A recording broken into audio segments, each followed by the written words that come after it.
सुप्रभात विद्यार्थियों। आज आपको हिंदी में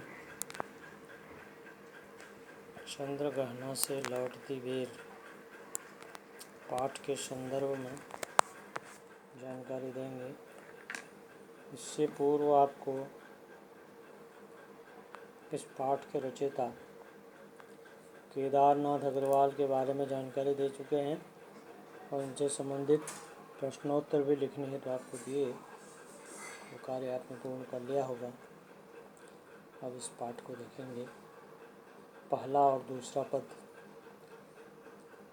देख आया चंद्रग्रहण देखता हूँ दृश्य में, मेड़ पर इस खेत की बैठा अकेला। एक बीते के बराबर यह हरा टिकना चना, माधे मुरेठा शीश पर छोटे गुलाबी फूल का सज कर खड़ा है। यहाँ पर एक पद पूर्ण हुआ। पद का संदर्भ। प्रस्तुत पद्यांश हमारी पाठ्य पुस्तक क्षितिज भाग 1 के चंद्रग्रहण से लौटती बेर पाठ से लिया गया है। इसके रचयिता केदारनाथ अग्रवाल है।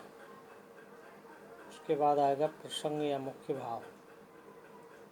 प्रस्तुत पद में कवि ने प्रकृति का मार्मिक वर्णन किया है। अब अर्थ या भाव। देख आया चंद्रग्रहण देखता हूँ दृश्य में, मेड़ पर इस खेत की बैठा अकेला। कवि जो है चंद्रग्रहण नामक गांव गया था और वहाँ से लौट कर आ रहा है, यानी लौट कर आ गया। ठीक है। चंद्रग्रहण से लौटती बेर। बेर शब्द पाठ में आया। बेर का मतलब है समय, लौटते समय। तो गांव देख के आया है और रास्ते में एक खेत की मेड़ पर बैठ कर के प्राकृतिक दृश्य को देख रहा है। तो कभी कह रहा है देख आया चंद्रग्रहण, मैं चंद्रग्रहण नामक गांव को देखकर लौट आया हूँ और अब यहाँ खेत की मेड़ पर बैठा इस प्राकृतिक दृश्य को निहार रहा हूँ। मुझे दूर चने के हरे भरे खेत दिखाई दे रहे हैं। एक बीते के बराबर यह हरा टिकना चना, बीते बालिस्त, ठिगना छोटे कद का, बांधे मुरेठा,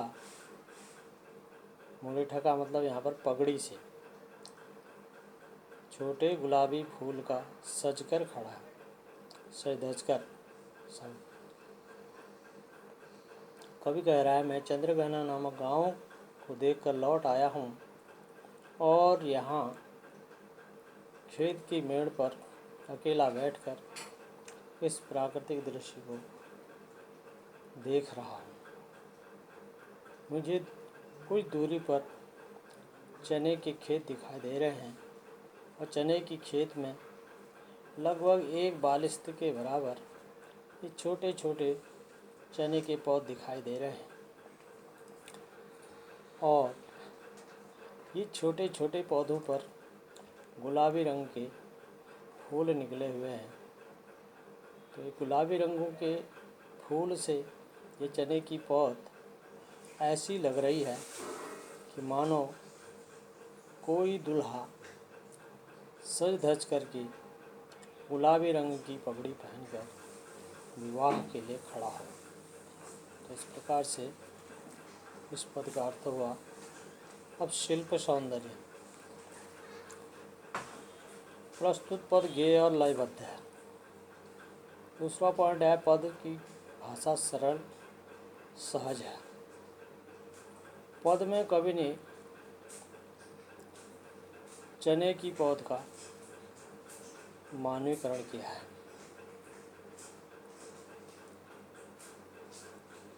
एक बीते के बराबर, यहाँ पर उपमा अलंकार है।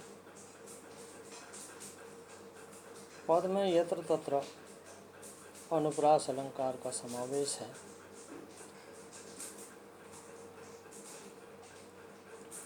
कवि ने चने की पौध को एक दूल्हे के रूप में प्रस्तुत किया है। अब अगला पद देखो। पास ही मिलकर उगी है, बीच में अलसी हठीली, हठीली जिद्दी, देह की पतली, देह माने शरीर, कमर की लचीली, नील फूले फूल को सिर पर चढ़ाकर कह रही है जो छुए यह दूं हृदय का दान उसको।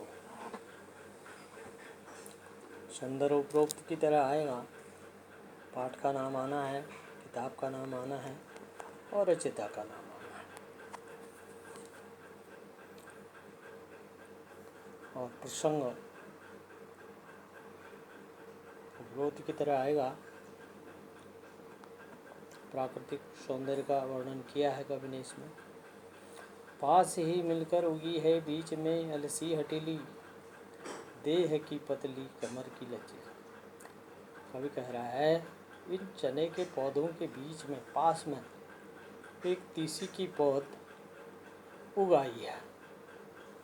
ऐसा लग रहा है कि मानो यह तीसी की पौध जिद से चने के पौधों के बीच उगाई है। देह की पतली, कमर की लचीली। इस तीसी की पौध का जो शरीर है वो दुबला पतला है और उसकी कमर जो है लचकदार है, लचीली है। हवा के झोंके जहाँ को चलते हैं वहीं वह लचक जाती है, मुड़ जाती है। नील फूले फूल को सिर पर चढ़ाकर, और इस तीसी की पौध पर नीले रंग के फूल आए हुए हैं। अब यहाँ पर कवि का कहने का अभिप्राय यह है कि कवि ने यहाँ पर तीसी की पौध को, तीसी यानी अलसी की पौध को एक अल्हड़ नायिका के रूप में प्रस्तुत किया है।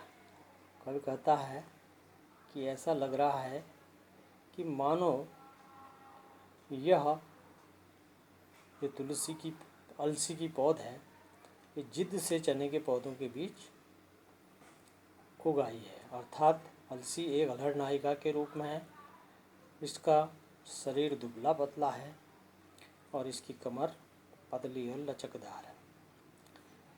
यह अल्हड़ नायिका अपने सिर पर नीले रंग के फूलों को सजाए हुए है और